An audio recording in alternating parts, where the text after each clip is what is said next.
Hey everyone, today I'm going to show you how to save stickers from Telegram to WhatsApp.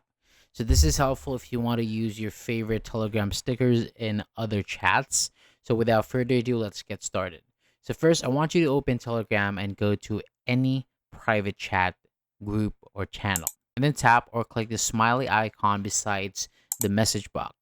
Then open the stickers section. Next, choose the sticker that you want to save and send it into the chat.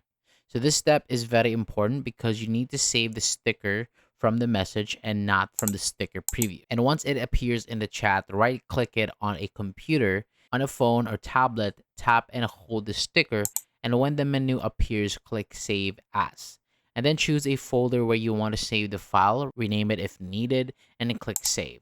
And then the sticker will usually be saved as WEBP image file. And after saving it, you can use the file for WhatsApp or keep it in your sticker collection. And if the option does not appear, make sure you are selecting the sticker inside the chat. So thank you so much for watching. That is all for today. For more videos like this, hit the subscribe button below and I'll see you on the next video.